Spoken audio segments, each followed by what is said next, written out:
In this review, we're going to look at the Mattel WWE Ultimate Edition Undertaker.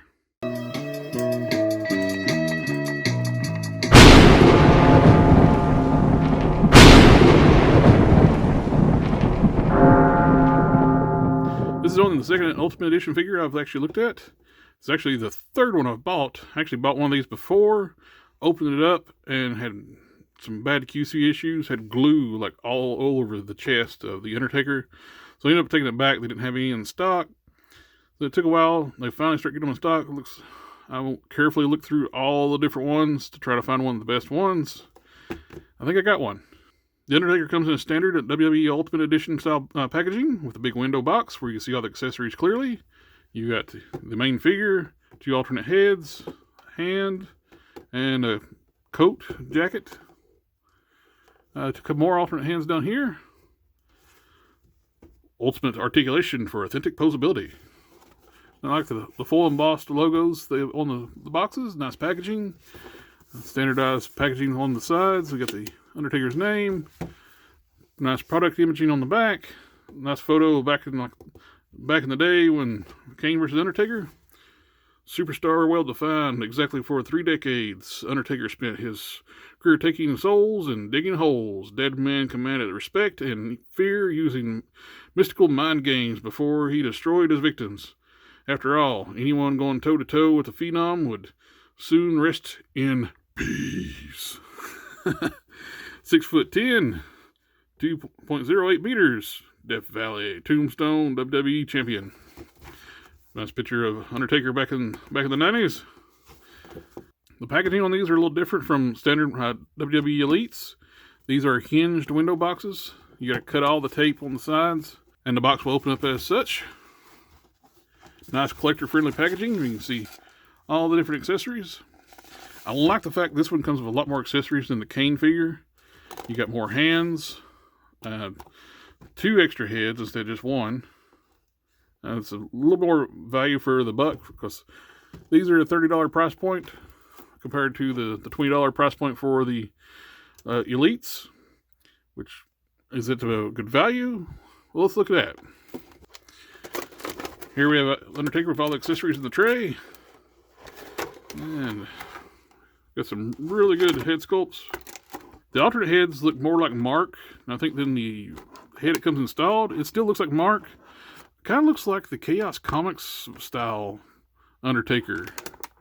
It still looks like Mark, but almost stylized, cartoony more. These look more like the actual person. Okay.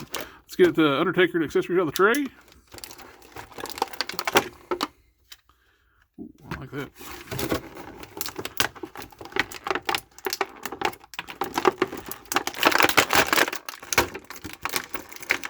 Here we are the Undertaker outside the plastic tray with all the accessories.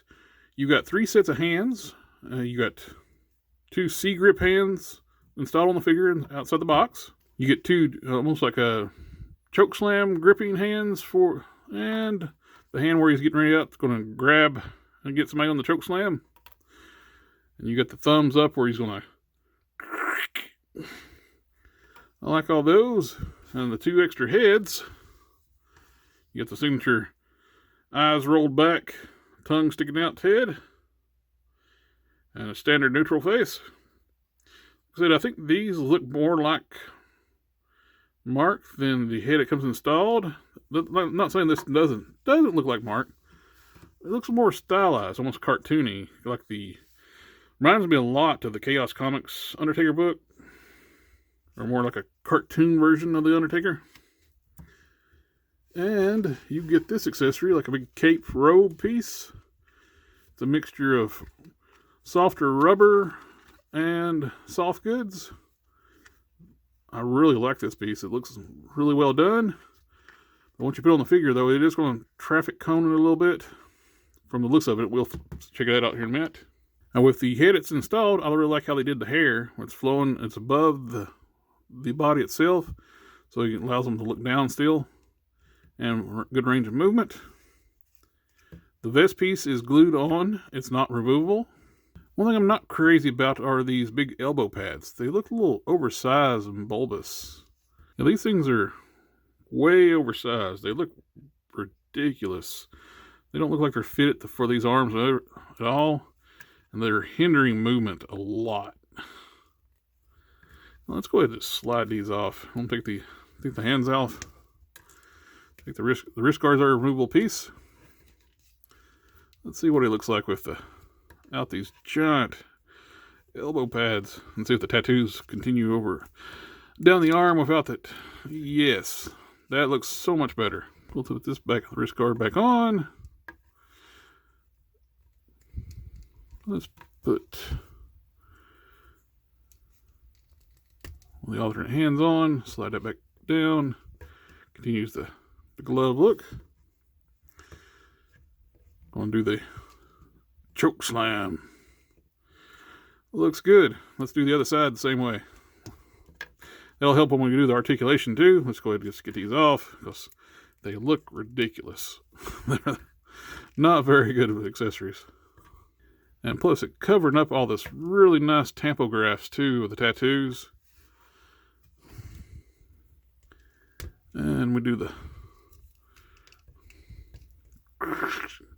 rest in peace. There we go. That looks so much better. These things are just ridiculously huge. They hinder articulation. You got these nice double jointed elbows, all this nice tampographs. We're leaving those off. Well, speaking of articulation, after taking off the elbow pads, let's go ahead and just do a rundown articulation. The head is on a ball peg, so you can look up really well, down a little bit, full 360, rock side to side. Let's, with the heads, the hair is different on all three heads. Let's go ahead to see how it hinders those, or does not hinder, or how well the heads articulate with the other heads. Okay. With the eyes rolled back, tongue sticking out head, because the hair comes over top the shoulders and onto the back. Hinders up a little bit, down, look, this is pretty good. Rock side to side, and of course, full 360. On the other head, it's just got the hair floating on the back, so it's going to hinder up. It's going to spring back with the hair. Down a little bit. 360 is a little tougher with this hair on this piece. But you can still rock side to side. Disc in shoulders. It'll go up to here. And it should be a butterfly joint in there. Rock front and back. Yep. Full 360. Bicep swivel. Without the elbow pads, should have better range of movement. Where these are bigger, buffer arms, that double elbow is a little hindered, but can still get you up to here. Hinge and swivel wrist. They're all vertical hinges. Full 360. Diaphragm joint. Can rock back this far. Rock forward this far. Does it rotate? Does not rotate, but can rock side to side. Full 360. Ball jointed hips. Kick out this far. Kick forward this much. The big boot. Then kick back this much. It's very hindered. It's the butt cheek. Thigh swivel. Full 360. Double joint knees. Kicks up this far. Good movement, fluid. Good smooth movement on those knees too. They're pinless too. These are new legs. Wish we could have got new legs for Kane because they reused the Elite legs for Kane. Boot swivel. Hinged ankles, which are stuck. Yeah, these. I noticed that a lot with the modern Elites and other WWE figures. These ankles require heat to move. To break them free for the first time, you do not try to force these without heat. You'll end up breaking them. You get the ankle pivots a little bit, and you get toe hinges. At least the ankles are in a position where he stands really well. After review, I'll heat those up and get those moving. Let's try on the big coat piece. I probably need to take the head off. Got the head on. Now I think we're going to be limited on which heads we can use when he's got this coat on. Because these both have, alternate heads have the hair coming around the back. And with his collar, there is no way you're going to use those heads with his coat on. That's why that's hovers above the chest. Make clearance for the coat. Yep. Now that clearance, that gap is right against the coat. Looks good. I like it. I said we're going to have a little bit of well, he's still got some movement here. I figure it's going to be a traffic cone issue with that, but it's not bad. Let's do a couple comparisons with some other WWE figures. We have an older Elite Undertaker. Take the hat off. I like it. This looks good. This looks like a younger Undertaker. They both look good. They both look... actually, I think I kind of like the Elite's head a little better. What do you guys think?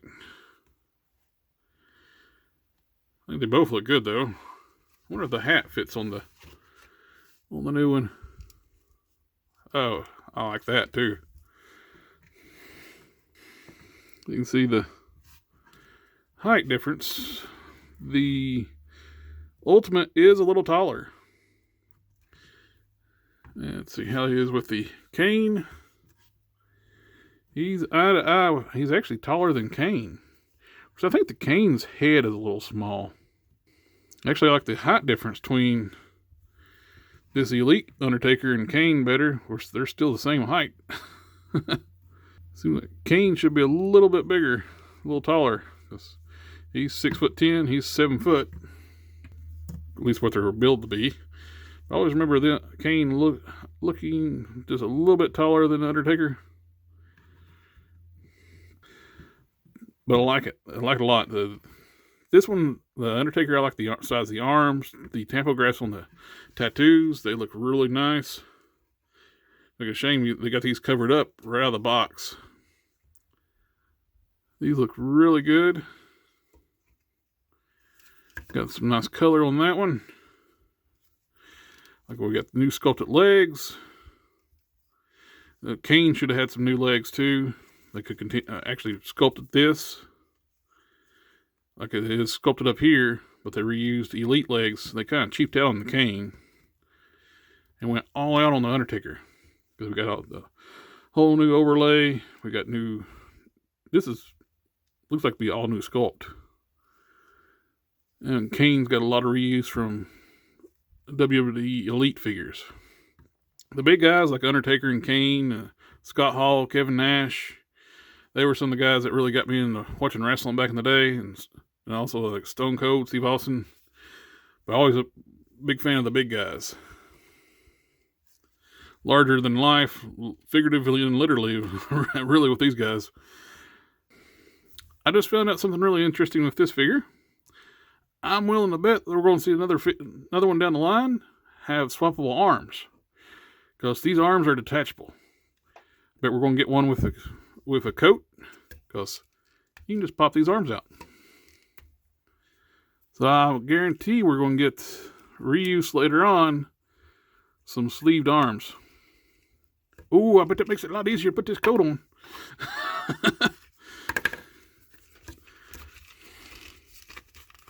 There we go. Yeah, you can put that coat on super easy now. Does Kane's arms pop out? Yes, they do. Kane's arms pop out too. That's cool. So we can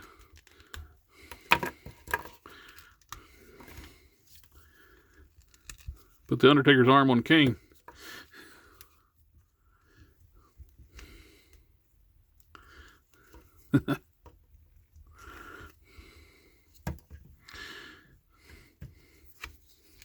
Pop the head off.